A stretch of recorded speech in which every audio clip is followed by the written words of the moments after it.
Welcome to the class 6 students. This is the continuation part of the chapter MS Word working with tables. In my previous video, I did till the topic of merging cells. I hope you have understood how to merge cells or why we should merge cells. So I hope those things are clear. So let's move forward with the next topic of today, of this chapter that we are going to start today, is splitting cells. Splitting basically means the opposite of merging. Splitting means, suppose there is one cell, we can divide or split it into 2 or 3 or any more columns or rows, okay, according to our wish. So let's see how to do that.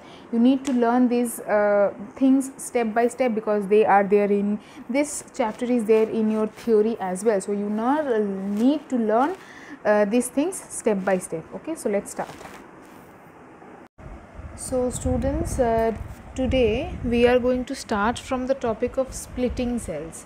If you remember, we have done merging cells, or how to merge two or more adjacent cells in our last video. Okay, so now we are going to do just the opposite of that. So splitting means the opposite of merge. Splitting means when one thing is split into two or more parts. So how can we do that? And for that we need to select adjacent cells only. Okay, so what we will do first, just like in merging cells, since we are splitting one cell into many smaller cells, we do not have to select two or more adjacent cells. We will just click within one cell that we want to split into many cells. So here I have clicked on the first cell, and then I will do right click. I will click on the right button of the mouse. Here you can find the option split cells, and then it will ask you how many rows and how many columns. So if you want two columns, means if you want to just divide it into two more columns, then here you will write two more columns. Suppose if I want three more columns, I'll click on 3 and number of rows 1 and okay. So what has happened, this one cell only is divided into 3 columns. Okay, now if I do something else with this second cell, let's see, 2 columns and let's make it 2 rows. Okay, what has happened? 2 columns and 2 rows are formed here. So according to our wish, we can create number of cells within one cell. We can just split one cell into as many number of cells or as many number of rows or columns that we want. Okay, so merging cells and splitting cells, both you have understood, I hope.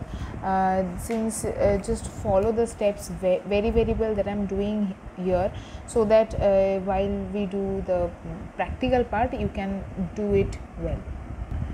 Now students, we are going to learn an interesting thing. We can do simple calculations also with the help of these tables in MS Word. How can we do that?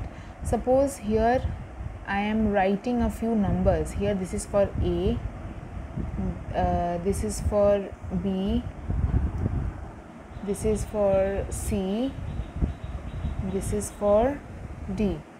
Okay, now these are 4 students in a class A, B, C, D, and accordingly I will write the marks they have obtained. Suppose A has got 10, B has got 20, C has got 30 and D has got 40. These are just random numbers I am writing to explain to you. Okay, now we want to find out the sum.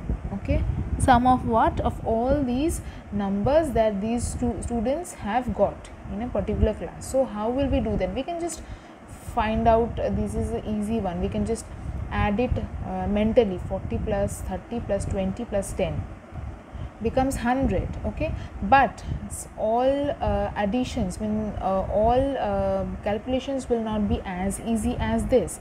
There may be bigger numbers which might be difficult to calculate mentally. So we have a formula for that, and we can do it easily with the help of these tables. How can we do that? We will click on this layout tab. Okay, just like previously we did. So we will click on this layout tab, and from there we will go to the formula option. formula. What is it we are getting? We are getting the formula equals to sum of what? Sum of above.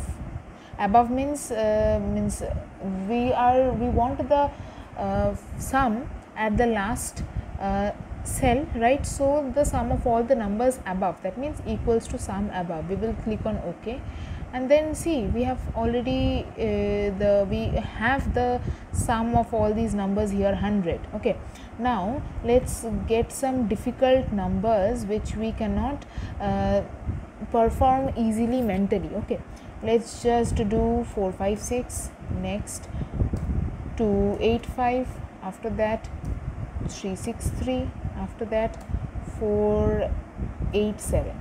So these are difficult numbers, right? We cannot just mentally calculate it. We need about even a minute to calculate them, but with the help of this MS Word we can do it easily. So we will click here in the last cell where we are going to find out the sum, right? Then we will go to the layout tab, then we will go to formula. From there, sum already done. Okay, so we have our sum of all these numbers here. We didn't even have to think, we didn't even have to calculate on our own. We just put the formula and the computer did that for us. Okay, I hope you have understood this. You have step by step I have shown you how to do, so I hope you will remember how to do this, and in your book also the steps are given. Now suppose we have made a mistake here in writing these numbers. Okay, suppose D has got D didn't get 487. These are just random numbers, so D is not 487, it is something else. So for that, do we need to do the whole calculation again? Do we need to put the formula completely fresh again? No, we don't need to do that. We will just change the formula. Okay, so I will do that. Suppose 487, it will become 489, just 2 extra. So what we will do, we will click here and then we will press F9, and then we again do the same thing, go to layout and then go to formula, and then already sum is there, and okay. So we don't need to put all the numbers again. We can just change the whatever we want to change and do the same thing, means input the same formula, and we have got a different answer. Means we just increased from 487 to 489, 2 marks were increased. So here 1591 to 1593, this is how it is done. Okay, now the last thing that we are going to do is applying a quick style to the table. A quick style means applying some colors to the table to make the table more attractive. So how are we going to do that? We click on any cell within the table. So here it is in this cell, fine. Then we go to the design tab. This is just beside the layout tab. Okay, now we are not going to need the layout tab anymore. We need the design tab because we are going to apply a quick style or a design to the table. Now under the design tab you can see many such colorful rows and columns tables are there. Okay, so choose any one. If you choose this one, see blue white type of column is coming. If you choose this one, see the color is changing. So there are many more. Choose this arrow and you will see a list of all the different ones. So if you want to choose this one, see what kind of style has been applied to the table. Okay, we can choose a different one as well. Let's choose this one.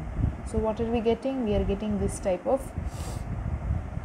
quick style which is being applied to the table. Okay, so this is how you can make any table look attractive by going to the design, this one, design tab, and by choosing any design that feels attracted to you. Okay, so I hope you have understood whatever I have discussed from this chapter. Okay, I will again discuss all these things in the online class. Thank you.